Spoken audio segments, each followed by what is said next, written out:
अस्सलाम वालेकुम, मैं हूं रेहान तारिक और आप देख रहे हैं 10 तक। सियासी तल्खियों और कशीदगी के दौर में सियासी जमातों के दरमियान इलेक्शन कमीशन का इदारा फुटबॉल बना हुआ है। दोनों जानिब से इलेक्शन कमीशन पर एतराजात उठाए जा रहे हैं। ये अलग बात है कि हर पार्टी अपने हिसाब से ही एक आईनी इदारे को मुतनाज़ बनाने पर तुली हुई है।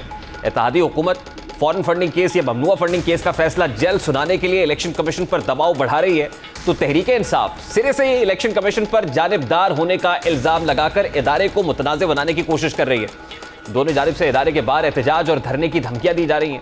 पीडीएम ने इलेक्शन कमीशन के बाहर फॉरेन फंडिंग केस का फैसला सुनाने का ऐलान किया, लेकिन अब तक कोई तारीख नहीं दी है। उन्होंने कहा कि हम ममनुआ फंडिंग केस के खिलाफ इलेक्शन कमीशन के बाहर एहतजाज करेंगे। एहतजाज की कोई तारीख तो नहीं आई, लेकिन आज चेयरमैन पाकिस्तान तहरीक इंसाफ और साबिक वजीर आजम इमरान खान साहब ने इलेक्शन के बाहर एहतजाज की कॉल दे दी है।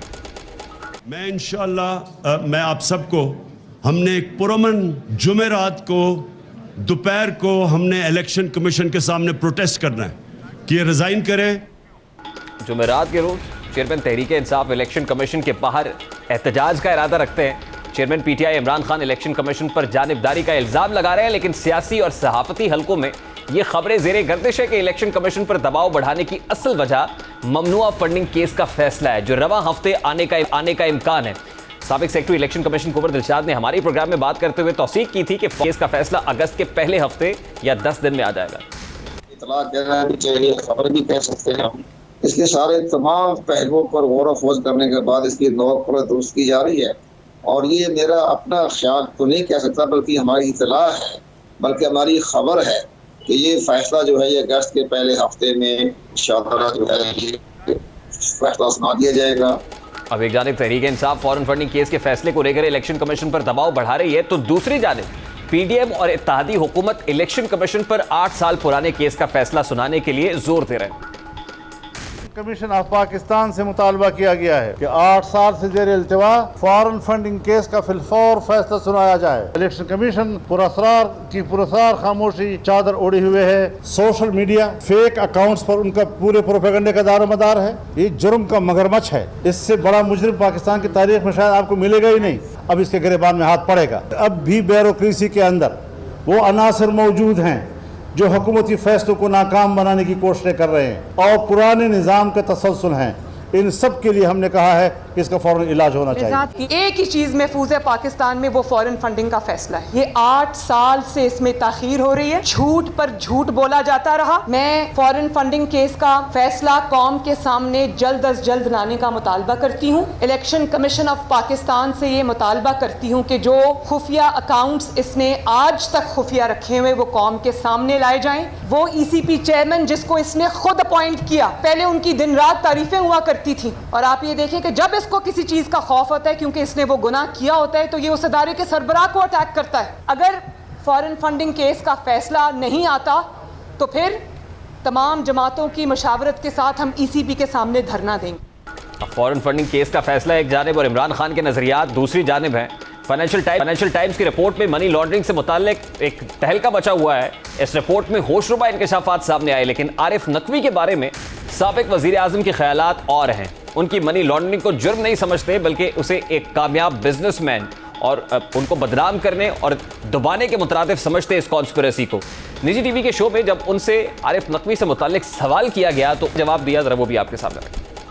आरिफ नकवी की बहुत ट्रेजेडी, ये जो इससे वो अब मैं नहीं जानता, इसके ऊपर अभी इल्जाम लगे हुए, अभी इसका अदालत में केस नहीं चला। ये इतनी तेजी से ऊपर जा रहा था, मुझे हमारी आंखों के सामने BCCI खत्म हुआ, दुनिया का टॉप बैंक बन रहा था। मुझे अभी भी याद है, हर जगह पाकिस्तानियों को नौकरी मिली हुई थी, दुनिया में BCCI की ब्रांचेस थी। थोड़े से मनी लॉन्ड्रिंग का हुआ और सारा बैंक बैठ गया। आज भी इमरान खान से सहाफियों ने जब आरिफ नकवी की तहरीक इंसाफ को फंडिंग के हवाले से सवाल किया, तो इमरान खान ने इस सवाल से मुताल्लिक जवाब देने से साफ इनकार कर दिया। आपका साथ देता हूँ, अगर सवाल का जवाब नहीं देना, खान साहब धक्के क्यों दे रहे हैं? ये सर आप इसका आपके चहेते एंकर बुला लें सर, फिर जवाब देंगे सर अपने फेवरेट जर्नलिस्ट को। सिर्फ चेयरमैन पीटीआई इमरान खान के नजरियात उनके बयानात की तरह अक्सर बदल जाते हैं, लेकिन इलेक्शन कमीशन के बारे में उनके ख्यालात और बयानात काफ़ी वक्त से एक जैसे ही हैं। ज़िमनी इलेक्शन से पहले उन्होंने इलेक्शन कमीशन पर कबल अज़ वक्त धांधली के इल्जाम लगाए। तहरीक इंसाफ की इलेक्शन में वाज़ेह अक्सरियत के बावजूद भी उनके बयानात में कोई तब्दीली नहीं आई, जबकि हुकूमती जमात ने अपनी हार को तस्लीम किया। इदारों ने भी इलेक्शन कमीशन पर एतमाद का इजहार किया। आज सुप्रीम कोर्ट में इलेक्शन कमीशन के किरदार और ज़िमनी इलेक्शन पर बात हुई। Chief justice of Pakistan justice Subrata Bandial ने एक केस की समाअत में रिमार्क्स दिए, जिसमें उनका कहना था कि इदारों का काम हम नहीं करेंगे बल्कि उनका काम उन्हीं से कराएंगे। हमने पंजाब के हालिया इलेक्शन में भी यही कहा। चीफ जस्टिस सुब्रता बंदियाल ने कहा कि हमने किसी इदारे के काम में मुदाखलत नहीं की, लेकिन हम इदारों की पुश्त पर खड़े थे। हमारे इस इक़दाम के नतीजे में शफाफ और गैर जानिबदार इलेक्शंस का इनेकाद हुआ। एक जानिब एक आईनी इदारा दूसरे इदारे के शफाफ कामों की गवाही दे रहा है, उसको अप्रिशिएट कर रहा है, इस मुताल्लिक बात कर रहा है, तो दूसरी जानिब सियासी जमातें इन्हीं इदारों को मुतनाज़ बनाने पर तुली हुई हैं। अब यह सवाल यह है कि तहरीक इंसाफ इलेक्शन कमीशन पर इल्ज़ामात और एहतजाज का मकसद को फॉरेन फंडिंग के महफूज फैसले पर असरअंदाज होना है?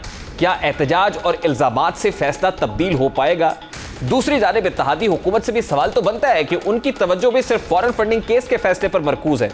क्या उनकी तमाम तर सियासी हिकमत अमली इसी फैसले पर है और इसी फैसले की बुनियाद पर ही वो नए इलेक्शंस में जाना चाह रहे हैं? और ख़ास तौर पे जब नए इलेक्शंस की बात होती है तो कल पाकिस्तान डेमोक्रेटिक मूवमेंट ने ना सिर्फ इजलास बुलाया बल्कि इस इजलास में पीडीएम के अलावा बाकी जो इत्तेहादी जमातें हैं हुकूमत में मौजूद हैं उनको भी मदऊ किया गया है।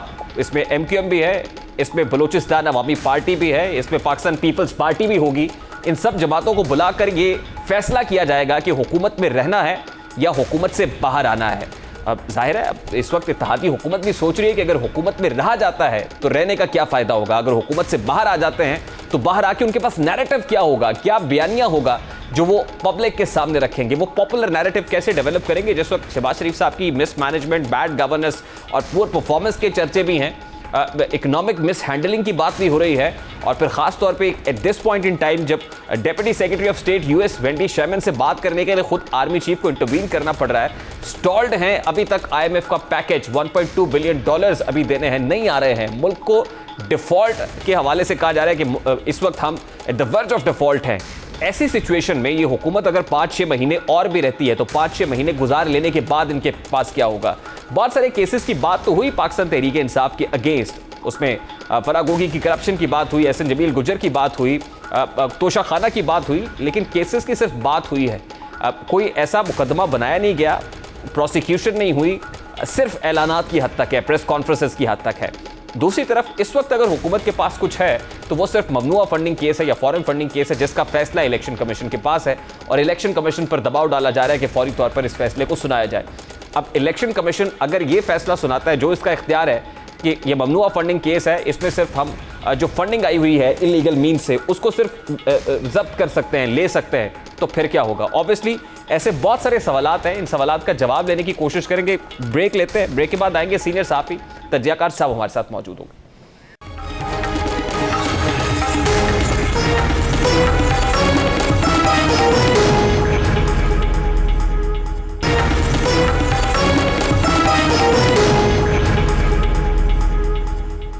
Welcome back. इस वक्त सीनियर सहाफ़ी तजियाकार सुहेल वड़ाइच साहब हमारे साथ मौजूद है। अस्सलाम वालेकुम सुहेल वड़ाइच साहब, बहुत बहुत शुक्रिया आपके वक्त के लिए। सबसे पहले तो बड़ा सादा सा सवाल है, ये तासुर के इत्तेहादी हुकूमत की उल्टी गिनती शुरू हो गई है कि सच तक दुरुस्त है, और क्या ये हो सकता है कि अगस्त का महीना इस इत्तेहादी हुकूमत का आखिरी महीना हो? ये दुरुस्त, पहला हिस्सा आपके सवाल का दुरुस्त है कि उल्टी गिनती तो शुरू हो गई जिस दिन से उन्होंने इक़्तिदार संभाला, और मज़ीद उसमें तेज़ी आ गई जब ये पंजाब गवर्नमेंट चेंज हुई और उससे पहले ज़िमनी इलेक्शन हुआ, तो ये तेज़ी आ गई है। लेकिन क्या ये अगस्त में होगा, सितंबर में होगा, ये अभी कहना मुश्किल है। उसकी वजह यह है कि अभी ना डायलॉग शुरू हुआ, ना अभी ये तय हुआ कि इलेक्शन की डेट क्या होगी, ना ये तय हुआ इस दौरान मईशत का क्या बनेगा, IMF से मुज़ाकरात कौन करेगा, ना ये तय हुआ कि आर्मी चीफ़ की जो अपॉइंटमेंट है जो नवंबर में होनी है वो कौन करेगा। सर, आज नवाज शरीफ और इमरान खान के बैकडोर राब्तों से मुताल्लिक को खबर सामने आई है as far as dialogue is concern, तो मेरा ख्याल है इसको भी आप इसकी तौसीक कर सकते हैं। क्या ये रूमर है या वाकई इसमें कोई बात हो सकती है कि इमरान खान और नवाज शरीफ को बैकडोर राब्तों में एंगेजमेंट में हो इलेक्शंस के हवाले से?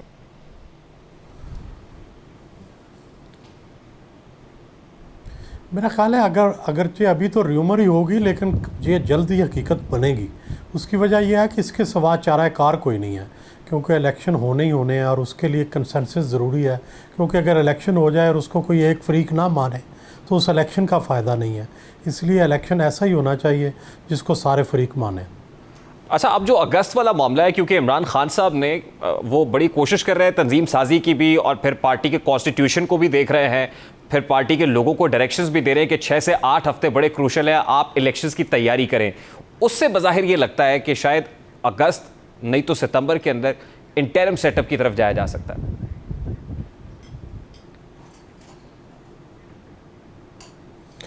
देखिए, उनकी ख्वाहिश तो यह है कि फ़ौरन हो जाए, लेकिन ज़ाहिर है दूसरी तरफ से रेजिस्टेंस होगी, और फिर ये भी नज़र आ रहा है कि इलेक्शन के बाद भी मुआशी मामलात का कोई हल नहीं निकलेगा, और इसलिए हर कोई रिलक्टेंट है अपनी अपनी पोजीशन के बारे में कि वो क्या पोजीशन इख्तियार करे। नून लीग को डर लगता है कि अगर वो इस वक्त इलेक्शन में चले गए तो इलेक्शन हार जाएंगे।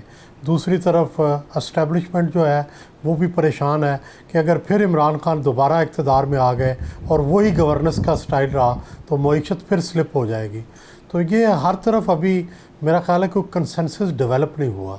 कंसेंसस बहरहाल होना इलेक्शन पे ही है, क्या ये अक्टूबर नवंबर होगा, दिसंबर जनवरी होगी, ये तय होना बाकी है कि एग्जैक्टली कौन सा महीना होगा। सर, ये बड़ी इंपॉर्टेंट बात आप कर रहे हैं कि इस्टेब्लिशमेंट को ये खदशा है कि अगर इमरान खान दोबारा इक़्तिदार में आ गए तो मईशत का क्या हाल होगा। ऑल्दो आज इमरान खान साहब ने नंबर्स दिए हैं कि जो उनकी हुकूमत थी तो उसमें क्या था, और अब एक कंपैरेटिव एनालिसिस ड्रॉ किया है कि इस वक्त हमारे खास तौर पे फॉरेन एक्सचेंज रिजर्व्स कहाँ हैं और मुल्क डिफ़ॉल्ट के दहाने पे खड़ा हुआ है। तो आपको नहीं लगता कि वो जो खबरें आई और फिर नंबर्स भी अनब्लॉक हुए, फिर कुछ मुलाकातें बराह रास्त भी हो गई, खान साहब का राब्ता बहाल हुआ है या नहीं हुआ सर?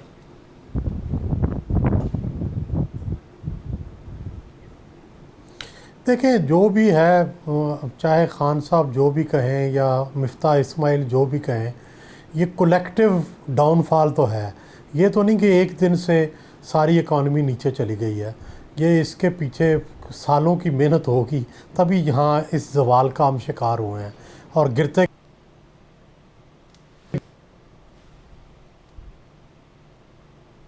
हर महीने में तो कोई बंदा बिल्कुल इतना गिर नहीं सकता, इतना जवाल नहीं आ सकता। और दूसरी, जहाँ तक आप बात कर रहे हैं राब्तों की, मेरा ख्याल है हर वक्त सियासी जमातों के राब्ते तो रहते हैं, लेकिन वो राब्तों में किस हद तक आपस में हम आहंगी है, किस हद तक, वो मुझे नहीं लग रहा कि अभी इस्टेब्लिशमेंट के साथ इमरान खान की इतनी हम आहंगी है कि इमरान खान साहब जो कहेंगे वो मान जाएंगे। अगर वहाँ हम आहंगी नहीं है तो सुहेल साहब, यहाँ पे ट्रस्ट डेफिसिट क्यों है कि ये हुकूमत समझ रही है कि शायद वो ट्रैप हुई है बड़े बुरे तरीके से और फिर उसे डिसीव किया गया है? यहाँ पर ये तासुर और खदशा क्यों मौजूद है फिर?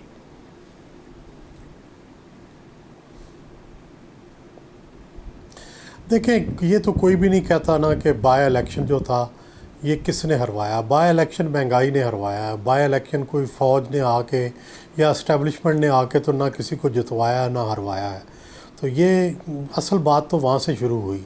अगर वहाँ पे हार गई है नून लीग तो उसको एक्सेप्ट करना चाहिए कि उसकी इकनॉमिक पॉलिसीज़ ने की वजह से ये हुआ है, और कोई चीज़ नहीं, पॉलिटिक्स नहीं थी, ये इकनॉमिक पॉलिसीज़ थी जिसकी वजह से लोगों ने जो उस पर ट्रस्ट था वो शटर हुआ, क्योंकि लोग समझते थे कि नून लीग जो है इसकी इकनॉमिक पॉलिसीज़ बहुत अच्छी होती हैं और ये आके सहारा देंगे। लेकिन उन्होंने आके बग़ैर एक्सप्लेन किए, बग़ैर लोगों को समझाए, बग़ैर लोगों को मुतवज्जो किए यकदम रेट्स बढ़ा दिए, जिसका लोगों पर बोझ पड़ा और उसका नतीजा फिर बाय इलेक्शन में आया। देखिए सुहेल साहब, नून लीग को बड़ा नुकसान उठाना पड़ा है। नून लीग के स्टेक्स भी हाई हैं, ख़ासतौर पे as far as Punjab is concern, और पंजाब के अंदर ये डेंट पड़ना, दरार होना मुस्लिम लीग नून के कले में, this is something very alarming. तो आपको क्या लगता है इस वक्त PMLN लेड कोलिशन के पास भी कोई नैरेटिव नहीं है and they are keeping their eye on foreign funding case या ममनुआ फंडिंग केस, सिर्फ उसी के ऊपर, और फिर इलेक्शन कमीशन के बाहर एहतजाज करने का इरादा भी रखते हैं?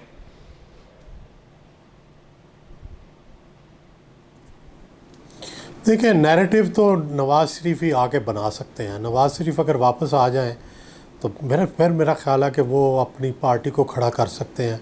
मौजूदा जो क़यादत है उससे ये तवक्को करना कि वो अपनी पार्टी को खड़ा कर लेंगे, वो कभी भी नैरेटिव नहीं दे सके मौजूदा क़यादत। इसके लिए उनको नवाज़ शरीफ ही की ज़रूरत है। नवाज़ शरीफ अगर वापस आ गए इलेक्शन से पहले और वो उन्होंने अपनी पार्टी की कमान संभाल ली, तो फिर तवक्को की जा सकती है कि कोई नैरेटिव नून का डेफिनेटली सामने आएगा। जी, तो सुहेल साहब, आप क्या समझते हैं इस वक्त इमरान खान साहब की स्ट्रैटेजी क्या है? देखिए, पंजाब के अंदर हुकूमत है, केपी के अंदर हुकूमत है, अगर फौरी तौर पर इलेक्शंस की तरफ जाना है तो आप डिसॉल्व कर सकते हैं असेंबलियां, लेकिन वो लग रहा है कि उनकी स्ट्रैटेजी नहीं है कि असेंबलियां डिसॉल्व करें। अगर वो फौरी तौर पर इंतखाबात चाहें तो क्या अमर माने है, लेकिन लगता ही है कि वो वफाकी हुकूमत को ये चाहते हैं कि वो घुटने टेके। जी, मेरा ये ख्याल है कि वो चाहते हैं कि थोड़ा और बढ़ेगा जाए, थोड़ा इनको और लंबा किया जाए। उनको भी पता है माशी हालात की सही है, तो वो चाहते हैं कि सूबाई हुकूमत की अपने चीजें जो रह गई हैं वो पूरी करें, हेल्थ कार्ड है, दूसरी चीजें। लेकिन उसके साथ ही आज परवेज खटक साहब ने कहा कि अगर खान साहब कहे तो मैं 15 मिनट में हुकूमत गिरा सकता हूं। आपको क्या लगता है, ये क्या ऐसा फॉर्मूला या स्ट्रैटेजी है परवेज खटक साहब के पास कि 15 मिनट में सेंटर की हुकूमत जा सकती? देखिए, अगर फेडरल सूबाई हुकूमतें डिजाइन कर दें, तैयार हो गए, तो मेरा ख्याल है कि ये सही बात है।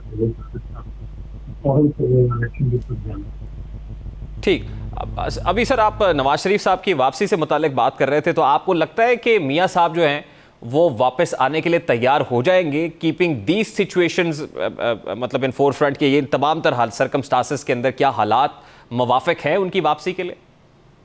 अगर नून को बचाना है, अगर नून के नैरेटिव को बचाना है, अगर नून के लिए आइंदा भी इलेक्शन लड़ना है, सियासत करनी है, मियां साहब को वापस आना पड़ेगा। लेकिन नून तो लग रहा है सर कि इस वक्त ममनुआ फंडिंग केस के ऊपर ही रिलाई करके बैठी हुई है। देखिए, आज इमरान खान साहब ने भी कहा कि जुमेरात के रोज वो इलेक्शन कमीशन के बाहर एहतजाज करने जा रहे हैं। मतलब हुकूमत भी एहतजाज करेगी, इमरान खान साहब भी एहतजाज करेंगे, अल्टीमेटली दोनों तरफ के प्रेशर से बेनिफिशियरी कौन दिखाई दे रहा है आपको? देखिए, ममनुआ फंडिंग केस जो है ये इतना भी खतरनाक हो, लेकिन मैं नहीं समझता इस पे नवाज पे इमरान खान को नायर करार दे सकता है। मेरी जाती राय में नायर नहीं करार दिया जाएगा, कुछ जुर्माना का हो सकता है, कोई और पाबंदियां हो सकती है। लेकिन इतने बड़े पॉपुलर लीडर को, जबकि पहले ये लीडर नायर है, यानी नवाज भी पहले नायर है, आप इमरान खान को भी नायर देंगे तो नायर करेंगे तो पाकिस्तान में तो सियासत का बहरान पैदा हो गया। ये मुमकिन नहीं है मेरे ख्याल में, ये इस तरह का फैसला आना। जो लोग ये सोच रहे हैं ये उनकी कुछ गुमानी है, ऐसा मुमकिन नहीं। देखिए, एक ही उनके पास एक वजह है, ममनुआ फंडिंग केस, जिसको लेके इमरान खान साहब पे प्रेशर डाला जाता है। इससे पहले फराग होगी या एहसन जमील गुज्जर या दीगर मामलात पे प्रेस कॉन्फ्रेंसेस में तो हमने सुना, लेकिन हुकूमत कोई केस नहीं बना सकी। अगर इसमें भी सिर्फ ये होता है कि वो जो फंडिंग आई है उसको जब्त कर लिया जाता है, जो इलेक्शन कमीशन का इख्तियार है या दायरा कार है, इससे ज्यादा क्या कर सकता है? अदरवाइज अगर पार्टी डिसॉल्व करनी है या इमरान खान के खिलाफ कोई काम होना है तो वो तो फिर आपको रेफरेंस बनाना पड़ेगा। तो अगर ये भी नहीं होता तो फिर उसके बाद क्या हुकूमत के पास बयानिया बचेगा सर? मेरा ये ख्याल है कि जितना ये हुकूमत समझ गई है कि पार्टी फंडिंग से खत्म हो जाएगी या नाजमान नायर हो जाएगी, मेरी राय ये है। और मेरी राय जो उन्हें अपनी पोलिटिकल नैरेटिव पर जोर देना चाहिए, पोलिटिकल नैरेटिव उससे काम करना चाहिए, ये उनका काम है। और मुकाबला करें और इमरान खान की खामियों को पोर्ट्रे करें, इमरान खान के तजादात को सामने लाएं, इमरान खान की जो खामियां थी, उनकी हुकूमत की जो जबरदस्त की खामियां थी, उनकी जो माशी की जरूरत थी, उनके सामने लाएं। उससे तो फोकस किया नहीं। और जब सिर्फ इनकी चीजें फोकस हो रही हैं, जाहिर है इनकी खामियां सामने आई है, वोटर ने इनको वोट नहीं दी। ठीक, लास्टली सर, आज चौधरी शुजात साहब ने खामोशी तोड़ी है, प्रेस कॉन्फ्रेंस की है और परवेज इलाही साहब से यह कहा है कि घर वापस आ जाए। आपको क्या लगता है आज की जो प्रेस कॉन्फ्रेंस है, क्या ये चौधरी बरादरान को एक बार फिर मिला सकेगी, या वो जो एक टूट फूट है विद इन दी फैमिली उसके अंदर कोई इसको हील कर सकेगी? मेरा नहीं ख्याल कि अब ये वापस बहाल हो सकता है। मामला जा सकते हैं कि बहाली का इम्कान नहीं है। तो पार्टी सदर बड़ा ताकतवर होता है, लेकिन इन्होंने सूबाई कौंसिल के जरिए हटा दिया, उसको हटाना इस तरह नामुमकिन है तो मेरा ख्याल है। लेकिन दूसरी तरफ जो चौधरी शुजात हुसैन साहब ने जो खत लिखा था, मेरा ख्याल है वो गैर इखलाकी था, अपनी पार्टी के वज़ीर आज़म को वोट था। दोनों तरफ में गलतियां हुई है और दोनों को बगावत करना चाहिए। ठीक सर, लास्टली इसका फायदा किसको होगा? यानी मतलब चौधरी परवेज इलाही साहब, अगर वो पार्टी सदारत से हटाने का फैसला गलत था और आज वो कह रहे हैं कि मैं पार्टी कॉन्स्टिट्यूशन चेंज करूंगा, उसमें तब्दीलियां करूंगा, तो आपको लगता है कि बहुत सारे लोग समेत चौधरी परवेज इलाही या तो पीटीआई में जम हो जाएंगे या कोई अलहदा जमात बना लेंगे, या काफ लीग इंटैक्ट रहेगी? मेरा ख्याल है काफ लीग इंटैक्ट रहना तो बहुत मुश्किल हो गया। अब ये 2 लाख होगा। बहुत बहुत शुक्रिया सुहेल वड़ाइच साहब, सीनियर सहाफ़ी तज्ज़ियाकार हमारे साथ मौजूद थे। अभी एक ब्रेक लेंगे और ब्रेक के बाद जब वापस आएंगे एक और सवाल सर उठा रहा है कि क्या मुल्क डिफ़ॉल्ट करने जा रहा है, दिवालियापन के दहाने पर है। बात करेंगे इस ब्रेक के बाद हमारे साथ।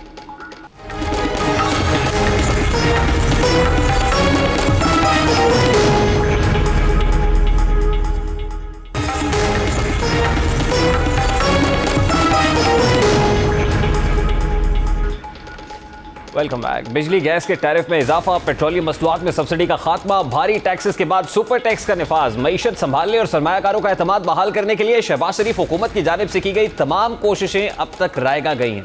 इन इकदाम ने आम आदमी को बुरी तरह मुतासर किया। पाकिस्तान में माशी इस्तेहकाम था ना आया है।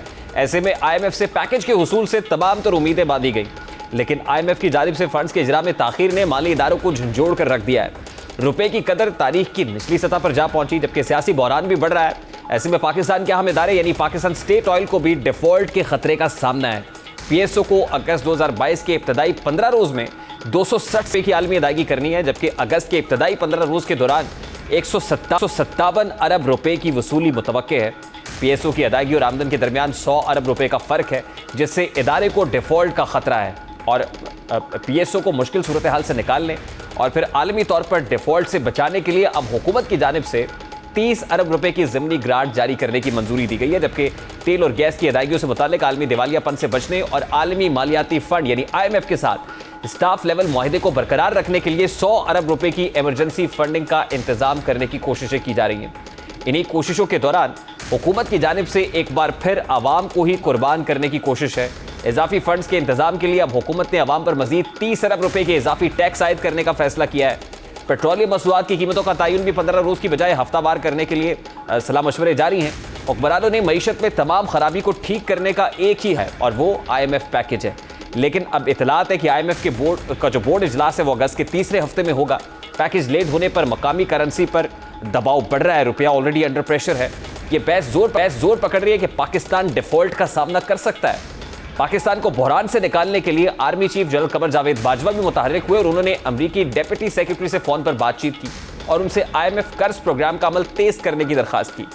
Army chief general Qamar Javed Bajwa की अमरीकी deputy secretary of the state से गुफ्तगू के बारे में सोशल मीडिया पर प्रोपेगेंडा शुरू कर दिया गया। इसी बारे में भी साबिक वजीर आज़म इमरान खान ने बात की और कहा कि इस हुकूमत पर कोई भी एतमाद करने को तैयार नहीं है और महज पर पहुंच गया है कि आर्मी चीफ को मुल्क को डिफॉल्ट से बचाने के लिए सामने आना पड़ा है। आज चौथे नंबर पे अब पाकिस्तान दुनिया में वो मुल्क जो श्रीलंका के बाद डिफॉल्ट करने जा रहा है। पता नहीं कितनी देर लगेगी कि इस मुल्क को अब वापस उठाएंगे, क्योंकि इसके भी डायनामिक्स है। जब बिजनेस कॉन्फिडेंस ही खत्म हो जाता है। आज अब आर्मी चीफ कॉल कर रहे हैं अमेरिकनों को कि वो शर्मन को कि जनाब हमें IMF से सिफारिश करके हमें वो पैसे दिलवा दें। आप सोचो कि मुल्क का क्या हाल है। गवर्नमेंट के अंदर ये हालात हैं कि गवर्नमेंट की क्रेडिबिलिटी इतनी नीचे चली गई है कि उनको आर्मी चीफ को कहना पड़ रहा है कि जी उनको टेलीफोन करें। यहाँ इसी हवाले से एक और खबर भी सामने आई है कि आर्मी चीफ ने IMF से फंड्स के जल्द इजरा के लिए वजीर आज़म शहबाज शरीफ की वाज़े इजाज़त के बाद ही अमरीकी हुकूमत से राब्ता किया था। सीनियर सहाफ़ी अंसार अब्बासी ने ज़राए के हवाले से यह दावा किया है कि वजीर आज़म और आर्मी चीफ के दरमियान मुआशी सूरत हाल पर बात हुई थी और इसी बातचीत के दौरान कुछ इक़दाम पर इत्तफाक हुआ था। दीगर इक़दाम के अलावा ये भी तजवीज़ दी गई थी कि आर्मी चीफ अमरीकी हुकूमत से राब्ता करे और अपना असर व रसूख इस्तेमाल करते हुए दरख्वास्त करे कि IMF फंड्स जल्द पाकिस्तान को फराहम किए जाएँ। वज़ीर आज़म ने आर्मी चीफ को इजाज़त दी और बातचीत के बाद उन्होंने मामले के हवाले से वज़ीर आज़म को मुत्तला किया। अंसार अब्बासी के मुताबिक सिविलियन और मिलिट्री क़यादत ने इस बात पर भी मुशावरत की कि मुल्क की मईशत को बहरान से कैसे निकाला जाए। अमरीकी इंतज़ामिया से राब्ता इन ऑप्शंस में से एक था जिनके हवाले से पाकिस्तानी हुक्काम मुल्क की माशी चैलेंजेस से निकलने के लिए इकदाम। ये पहली बार नहीं कि आर्मी के सरबराह ने जमहूरी हुकूमत की मुश्किल हालात में मदद के लिए किरदार अदा किया हो। आर्मी चीफ माशी बहरान से निकलने के लिए इससे कबल खलीजी और बरादर इस्लामी ममालिक सऊदी अरब UAE के अलावा चीन और दीगर दोस्त ममालिक से भी राब्ते करके उनसे ताउन की दरख्वास्त कर चुके हैं। आर्मी चीफ की कोशिशें एक तरफ, लेकिन यहाँ सवाल यह है कि पाकिस्तान के तमाम माशी मसाइल का हल सिर्फ IMF पैकेज है। पाकिस्तान और इस पर हुक्मरानी करने वालों के लिए पाकिस्तान को मुस्तकिल तौर पर खुद मुख्तार बनाने का कोई हल है या नहीं है, और इस वक्त क्या मुल्क वाकई डिफॉल्ट के दहाने पर है? जो पाकिस्तान तहरीक इंसाफ खासतौर पर क्रिटिकली इस पर बात कर रही है, उनका इसमें कितना हिस्सा है? ये सारे का सारा इसी 3-4 की हुकूमती महीने की हुकूमती कारकर्दगी पर है। बात करेंगे इस वक्त पाकिस्तान तहरीक इंसाफ के सीनियर रहनुमा जमशेद इकबाल चीमा साहब हमारे साथ मौजूद है। अस्सलाम वालेकुम चीमा साहब, बहुत बहुत शुक्रिया आपके वक्त के लिए। चीमा साहब, सबसे पहले तो बड़ा सादा सा सवाल है, आप भी बात कर रहे हैं, आज खान साहब ने भी कहा, क्या वाकई पाकिस्तान डिफॉल्ट के दहाने पर है? थोड़ा सा 2 मिनट में देना ताकि मैं समझा सकूं, दरमियान में टोकना। इसमें देखें, इसमें जब हमने छोड़ा अप्रैल की हम बात करें, अप्रैल के मंथ में जो पाकिस्तान का आप कह लें करंट अकाउंट डेफिसिट था वो 600 मिलियन डॉलर था, और जून में ये हुआ है 2300 मिलियन डॉलर, यानी 1700 मिलियन डॉलर एक महीने का करंट अकाउंट डेफिसिट बढ़ गया है। इसका मतलब है कि आपका 21 अरब डॉलर का यू कैन से बढ़ गया, गैप बढ़ गया, 2100 अरब डॉलर का गैप बढ़ गया सालाना। सो जब आपका 2100 अरब महीने का 1700 मिलियन डॉलर एक्स्ट्रा, पहले 600 मिलियन डॉलर कम हो रहा था, अब 2300 मिलियन डॉलर जब कम हो रहा है, तो इसमें कोई लंबी चौड़ी साइंस नहीं है, कोई इकनॉमिक्स सीखने की ज़रूरत नहीं। ये 2+2=4 वाला हिसाब है, जो दूसरी तीसरी चौथी क्लास का एक अनपढ़ आदमी भी देख सकता है कि अगर देखें आपकी इकानमी है तकरीबन 400 बिलियन डॉलर की, 400 बिलियन डॉलर की इकानमी बढ़ रही थी 6% के हिसाब से, यानी सालाना आपकी आमदन बढ़ती थी 24 अरब डॉलर। 24 बिलियन डॉलर जो इनकम बढ़ती थी, तो आपका अगर 600 मिलियन डॉलर महीने का कर्जा अपना डॉलर कम हो जाए, तो इसका मतलब है पूरे साल में आपने 7 बिलियन डॉलर मैनेज करना है। 7 बिलियन डॉलर मैनेज करना है, तो ये करंट जिसे कहते हैं debt to GDP ratio, debt to GDP ratio आपकी कम हो जाती है, बढ़ती नहीं है। आप it is quite manageable according to your GDP. लेकिन जब आपका 2300 मिलियन डॉलर माहाना कम होता है, तो आप किसी भी तरह 21 अरब डॉलर एडिशनल मैनेज नहीं कर सकते। आपको IMF भी दे दे, आपको वर्ल्ड बैंक भी दे दे, चाइना भी दे दे, दुबई भी पैसे दे दे, आपको सऊदी अरेबिया भी दे दे, बाकी सारा यूरोप बड़ा आप पहले जनरस हो जाए, आपके अमेरिका जिनके कहने पर हमने रजीम चेंज किया है, तो सारे मिलके भी आपको 21 अरब डॉलर एडिशनल नहीं दे सकते, ना देंगे। लिहाजा इसमें कोई अपना रॉकेट साइंस नहीं है समझने की। हम बिल्कुल बड़ी तेज़ी से हम बढ़ रहे हैं डिफॉल्ट की तरफ, कि आपने 2.3 अरब डॉलर चाइना से लिया। बट चीमा साहब, हैविंग सेड दैट, क्योंकि हमारे जो लोन्स हैं वो इस नौयत के नहीं है, बहुत सारे खासतौर पर रिजर्व्स के अंदर भी जो कमर्शियल लोन्स हो, कमर्शियल बैंक से हों, मतलब चाइना ने, जैसे आप कहने लगे थे कि रोल ओवर दे दिया 2.35 बिलियन डॉलर्स का, उसके अलावा जो सऊदी अरब से डेफर्ड पेमेंट्स के ऊपर ऑयल मिलता है, उसमें भी हमें रोल ओवर मिला है। इसी तरह से अगर IMF है, तो ऑब्वियसली IMF की वो कंडीशनैलिटीज़ नहीं है जो कमर्शियल बैंक्स की होती है, और IMF भी जो है उसके साथ स्टाफ लेवल एग्रीमेंट हो गया है। अब आप ये समझते हैं कि इवन देन हम डिफॉल्ट करने जा रहे हैं। अगर ये जो करंट इकोनॉमिक सिचुएशन है, it really calls for some serious measures, तो उसमें chief of the army staff अगर वेंडी शर्मन से, deputy secretary of the state से बात करते हैं अमेरिका से, तो फिर गलत करते हैं? अगर इतनी संजीदा नौयत का मामला है, हालात है, तो वो गलत किया फिर चीफ साहब ने? तो यहाँ नाम नहीं आना चाहिए था, कि क्यों नाम आ रहा है एक बंदे का भाई अपने आपकी इकोनॉमिक मैनेजमेंट में। जब नाम आता है तो फिर आपको जवाब भी देना पड़ता है। हम चाहते देखें, आप कह लें कि वो तो इसमें पार्टनर है, इस डिफॉल्ट में तो पार्टनर है वो। तो जो बंदा पार्टनर है उसके क्या कहते हैं, जिसके वजह से आपका हुआ है, वो आपको दवाई देगा?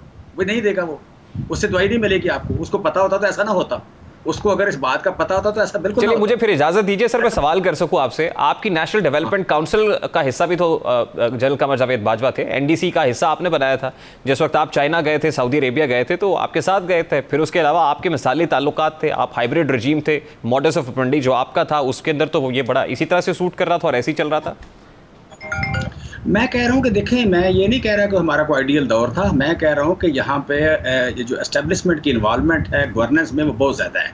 वो उनके मैंडेट से या उनके काम से या उनके प्रोफेशन से बहुत ज़्यादा है। ये किसी भी तरह, ये हमारी गवर्नमेंट में भी थी, अगर ना होती तो हम इससे ज़्यादा बेहतर परफॉर्म करते। सो बेसिक बात ये नहीं है कि पहले क्या था या आज क्या है। हम कहते हैं आइंदा के लिए ठीक कर लें इसको। मैं देखिए फ्रैंकली, मैं बड़ी आज से कह रहा हूँ और मैं बड़ी जिम्मेदारी से कह रहा हूँ। मैं कह रहा हूँ कि उनके मतलब मैं समझता हूँ कहीं को है प्रॉब्लम के कोई सोच का या ट्रेनिंग का कोई इशू है, कि वो समझते हैं कि हम ज़्यादा कॉम्पिटेंट हैं। भाई आप इज्तिमाई दानिश से ज़्यादा कॉम्पिटेंट नहीं हैं। आपको ज़राअत भी आती हो, आपको साइंस भी आती हो। Who gave them this room or opportunity to intervene? ये भी तो पॉलिटिकल स्टेक होल्डर्स ने दिया। अगर आज हुआ है तो आज भी prime minister of the country की इजाजत से हो रहा है। अगर कल हो रहा था तो उस वक्त भी प्रीमियर ऑफ द कंट्री की इजाजत से हो रहा था। Who gave them this space then? देखिए बेसिक बात यह है कि फ्रैंकली मतलब ये बड़ी, जैसे कहते हैं बात तो सच है मगर बात है रसवाई की। मैं समझता हूँ ये बड़ी बदकिस्मती की बात है कि यहाँ पे करप्ट सियासतदान सर्वाइव किया है, ईमानदार सियासतदानों को जगह नहीं दी गई, यहाँ पे उनको निकाला गया है। यहाँ पे भुट्टो को देखें आप, लियाकत अली खान को देखें, फातिमा जिन्ना को देखें, उसके बाद जुनेजो को देखें, बेनज़ीर को देखें, ये सारे के सारे मारे गए इसी राह में। और आप कह रहे हैं उधर हम देखते हैं, जब यू कैन से के नवाज शरीफ को देखते हैं, शहबाज शरीफ को देखते हैं, जरदारी साहब को देखते हैं, तो इनको सर्वाइव कराया जाता है, इनको पार्टियां दे दी जाती हैं। मुस्लिम जब पीपल्स पार्टी दे दी गई जरदारी साहब को, बगैर एक आवाज़ भी मुखालफ नहीं उठी इतनी बड़ी पार्टी में, तो ये क्या कोई आप कह रहे को हादसा था या जरदारी साहब इतने पॉपुलर थे? नॉट एट ऑल, ये आप पहले किसी ने मैनेज किया था ना। सो मैं समझता हूँ कि यहाँ पे सिस्टम में ये हुआ कि सिस्टम में ज़्यादा करप्ट सियासतदानों को बचा लिया गया और जो बेहतर सियासतदान थे उनके लिए गुंजाइश नहीं रखी गई। सो जब आपने छिलने लगा के नलायक नकम्मे करप्ट रख लिए, चीमा साहब ये बात भी तो आपको माननी चाहिए कि 2018 में भी आपको बेसिकली लाया गया या आपके लिए एक रास्ता बनाया गया, आपको भी मैनेज किया गया 2018 के अंदर। देखिए मैं कहता हूँ कि पहली बात तो ये कि नहीं, ऐसा नहीं था। आज भी वही पॉपुलैरिटी हमारी बार बार देखें बार बार सामने आ रही है। जिसने भी कहा, जिसने भी जो हमारे बारे में अंदाज़ा लगाया, गलत लगाया। ये एक बयानिया बनाया गया, हमारे बारे में 2 बयानिए बनाए गए। एक बनाया गया कि हमें लाया गया है, दूसरा बनाया गया कि हम नकम्मे हैं, हमें इकानमी मैनेज करनी नहीं आई, तीसरा बनाया गया कि हमारे दौर में महंगाई बढ़ी हुई है। ठीक है, ये तीन ये वक्त साबित किया गलत है। दूसरी बात यह है कि अगर वो हमारी भी फेवर करे तो क्यों करें, क्यों करते हैं, नहीं करने चाहिए। बेसिकली यहाँ पे इतमाही दानिश पे, ये तो आप आज कह रहे हैं ना, लेकिन उस वक्त फजाइल आप ही बताते थे कि इसके क्या फजाइल है हाइब्रिड रिजीम के। देखें अगर मैं ठीक होना चाहूँ, अगर मुझे अकल आ जाए तो आने दे, वो हर्ज के इसमें कोई हर्ज है। अगर मैं किसी अपने एक गलत मौकफ से ठीक मौकफ की तरफ आऊँ, आना चाहिए, आपको भी आना चाहिए, आपको भी आना चाहिए। आप ये समझते हैं? एक मिनट सुन लेना तारिक, एक मिनट सुनना। देखें रिहान, इसमें देखें शहबाज शरीफ को मीडिया ने बना के पेश किया कि बड़ा विजनरी है, बड़ा परफार्मर है, बड़ा एडमिनिस्ट्रेटर है।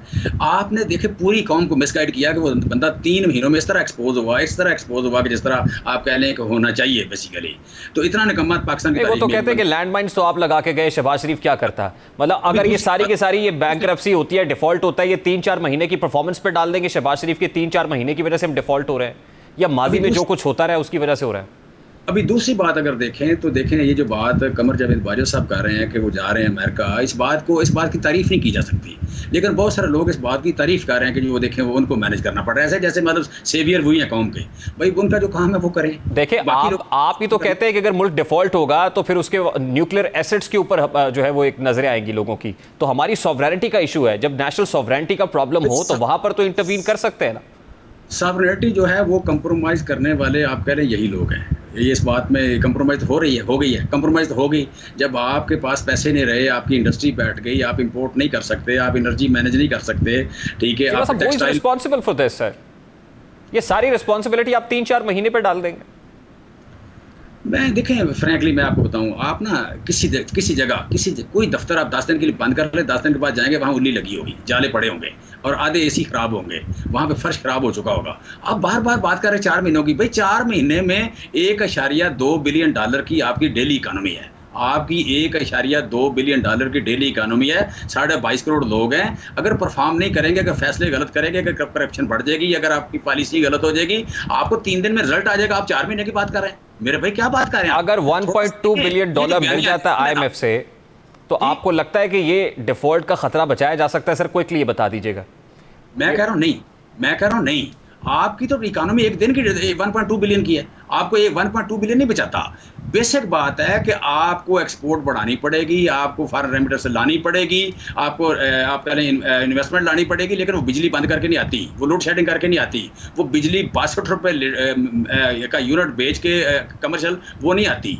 सो बेसिकली हम तो जाए उल्टी डायरेक्शन में रहे हैं, हम उल्टी डायरेक्शन में जा रहे हैं, हम इंडस्ट्री बंद कर रहे हैं, हम इन्वेस्टमेंट बंद कर रहे हैं और को सोच रहे हैं कि हम क्या नाम है डिफॉल्ट बचाने हैं। मुफ्ताह इस्माइल भी यही कहता है, मीडिया भी यही कहता है। और जो बहुत बहुत शुक्रिया जमशेद इकबाल चीमा साहब हमारे साथ मौजूद थे। ब्रेक लेते हैं, ब्रेक के बाद वापस आते हैं।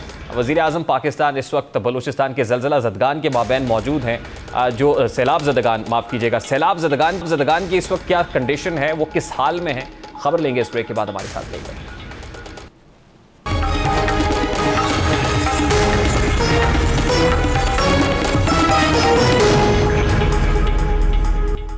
बलूचिस्तान के संगलाक बेआबो गया वादियों तक हर तरफ गैर मुतवक्की रिकॉर्ड बारिशों ने तबाही मचाई हुई है। इन बारिशों और सैलाब से कहीं हंसते बसते घर पानी में बह गए हैं और कहीं मकानात पर पहाड़ी तोदे आ गिरे हैं, जबकि कच्चे मकानात की मकीनों पर उन्हीं के मकान की छतें गिर पड़ी हैं। ये बेपरे हुए रैले शहर की गलियों, गोठों और शाहराहों पर तूफान बपा किए हुए हैं। सोशल मीडिया पर दिल दहला देने वाली वीडियोज़ ज़ेरे गर्दिश हैं और शाम से ताल्लुक़ रखने वाले मासूम बच्चे एलान कुर्दी की लाश ने दुनिया भर को झंझोड़ कर रख दिया है। इस सूरत हाल में देर तक आवाम की तबाही का तमाशा देखने वाले हुक्मरानों से सवाल तो बनता है कि आवाम से रुजू करने का ख्याल तब ही क्यों आता है जब वोट की पर्ची पर ठप्पा लगवाकर अपने इक़्तिदार को तौसीक कराना मकसूद होता है। क्या आवाम का मकसद हयात यही है कि जब नया मैंडेट लेने की ज़रूरत पड़े तो उन्हें याद किया जाए और फिर तवील अरसे के लिए फरामोश कर दिया जाए? हुक्मरान आवाम से रुजू ज़रूर करें, उन्हें ग़ुलामी से बचाएं, वोट को इज़्ज़त दिलवाएं या फिर कैसे भी नारे हों, सियासी नारे लगवाएं, लेकिन पहले उन्हें डूबने से बचाने की तदबीर तो कर लें। हुक्मरानों की बेपरवाही के बाद तबाह हाल बलूचिस्तान का हाल भी सुनते जाएं। अब PDMA के मुताबिक बलूचिस्तान में 1 जून से अब तक बारिशों से हादसात में 136 अफराद जान की बाजी हार चुके हैं, जिनमें 56 मर्द, 47 बच्चे और 33 खवातीन शामिल है, जबकि इस दौरान 70 अफराद जख्मी भी हुए हैं। जानी नुकसान के अलावा सूबे में बारिशों के 22 कई सड़कें और पुल सैलाब से मुतासर हुए हैं। लसबेला और सिंध को मिलाने वाला पुल जो कि 7 रोज़ कबल टूटा था, ताहाल उसकी मुरम्मत नहीं की जा सकी है। इसके अलावा मुख्तलिफ अजला में 16 पुलों और 640 किलोमीटर सड़कों को नुकसान पहुँचा है। 1 जून से अब तक सूबे में बारिशों से 13,535 मकानात को नुकसान पहुँचा है, जिनमें से 10,129 को जुज़वी और 3,406 मुकम्मल तौर पर तबाह हुए हैं।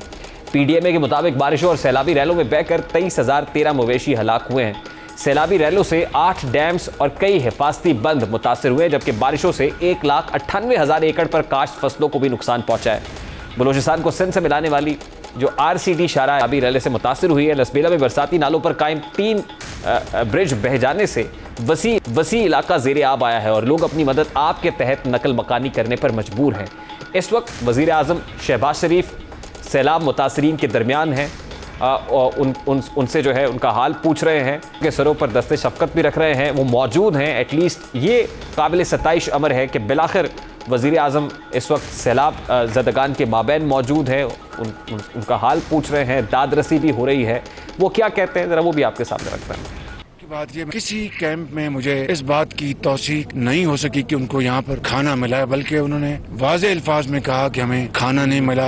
मैं उम्मीद करता हूँ इंशाअल्लाह कि जनाब वज़ीर आला जो कि नौजवान हैं, बहुत इनके दिल में तड़प है, वो इंशाअल्लाह आज ही एक्शन लेंगे और तमाम जो कमजोरी है उनको दूर फरमाएंगे इंशाअल्लाह। अब शहबाज शरीफ ने कहा है कि कीमती इंसानी जानों के नुकसान के साथ इंफ्रास्ट्रक्चर तबाह हुआ है। वफाक और बलूचिस्तान हुकूमत कौमी जज्बे से बहाली और आबादकारी के लिए पुरज़्म है। आखिरी घर जब तक आबाद नहीं होता चैन से नहीं बैठेंगे। मुखैर हजरात भी मुतासरीन की मदद के लिए आगे आए। इस मौके पर मीडिया से गुफ्तगू करते हुए वज़ीर आला बलूचिस्तान का कहना था कि यहाँ दौरे के दौरान आइल की निशानदही हुई है। हमें बताया गया था कि यहाँ मौजूद लोगों को राशन फराम किया गया है और अगर राशन फराम नहीं किया गया जैसा कि लोग कह रहे हैं तो उनके खिलाफ फौरी कार्रवाई होगी। यहीं पे पीएम साहब जब हमने देखा कि यहाँ पे सहूलतें जो हमने यहाँ पे टेंट विलेज के हवाले से यहाँ पे कहा गया था, वो कि हमें कहा गया था 1 महीने का राशन हमने सबको दिया है। अगर उन्होंने नहीं दिया, चीफ सेक्रेटरी साहब आज ही DC, तहसीलदार, कंसर्न ये जो PDMA का जो यहाँ पे इंचार्ज है, ये सारे इसको सस्पेंड कर दें और इनका इंक्वायरी करें।